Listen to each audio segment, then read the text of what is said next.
Hello dear friends, welcome back to yet another video lecture of High Point, and in this video we'll be seeing about another major work of the Puritan age known as Religio Medici by Thomas Browne. I hope some of you have learned this in your MA classes, or you are going to learn your MA classes. At least I have learned this in my MA classes. Okay, so Thomas Browne's Religio Medici is one of the major prose works of this period. And before entering into the video, let me remind you to visit my website www.highpoint.in if you are looking for some online study materials for your NTA UGC NET JRF English Language and Literature paper 2, and you can have the free trial and see what we are providing there. If you are interested, join our family as a student from the website itself.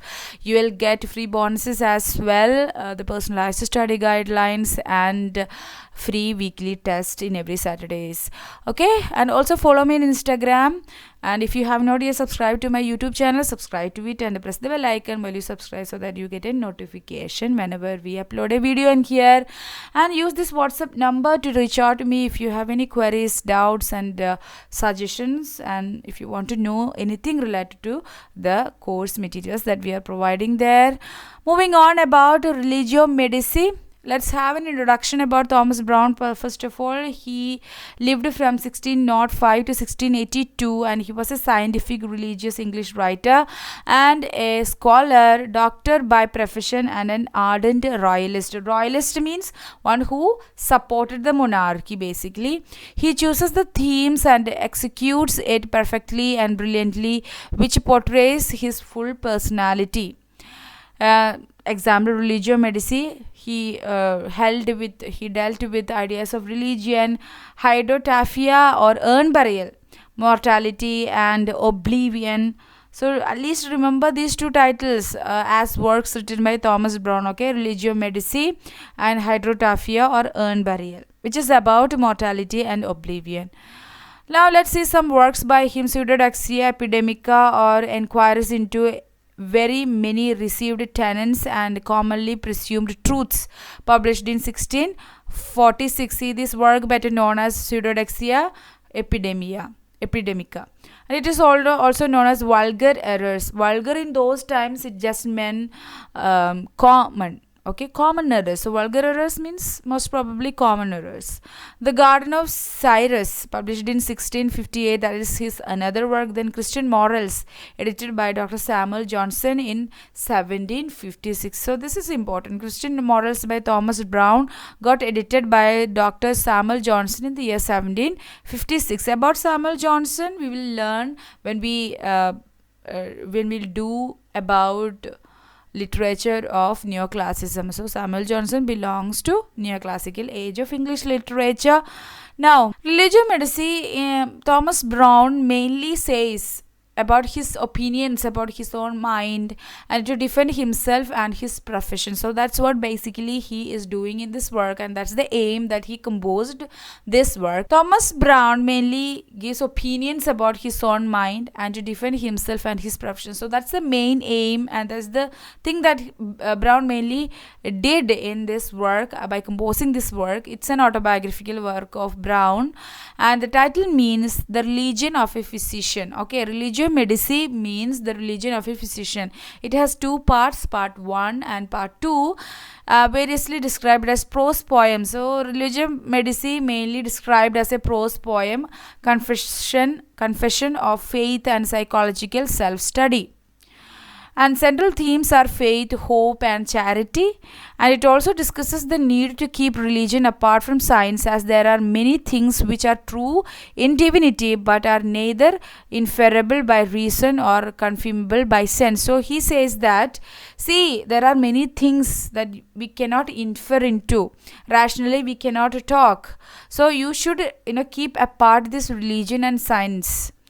Okay, you should not look for scientific details and rationality in religion, and maybe religious doctrines are not applicable in science as well.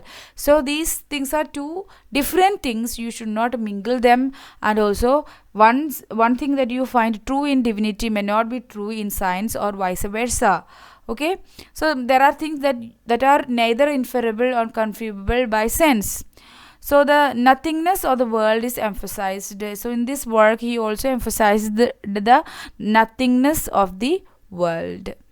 Now, what is there in part 1? It deals with the idea of faith and hope. Part 2 says about the notion of charity. The book built upon the basic foundation of religion and science and is well structured. So the structure is very good. That's for that structure only that we are studying this work in here. And the book built upon a basic foundation of religion and science and is well structured. Made use of biblical references in the work and accepts the factual truths of Bible stories like the Garden of Eden and Noah's flood. So he is saying that science and religions both are two things we should treat them apart, and he also accept the factual truth. So he accept the stories of Eden, stories related to the Garden of Eden and Noah's flood, the stories that we can find in Bible. So those stories he is taking them as it is, he taking them as a factual truths that he found in Bible. Okay, so yeah, now let's see themes. Faith and hope, I already told you. Then tolerance, religious tolerance, and science and religion, that is another topic. Then dignity and moral responsibility of the medical profession. So he is telling and defending his profession. Okay, dignity and moral responsibility of the medical profession. Then comes charity as a theme in here. Then Christianity as well, since we have many biblical references as well. So that's all about Religio Medici by Thomas Brown. I hope this was enough for you. If you want anything more, you can ask that in the comment section along with the suggestions and the queries if you have any.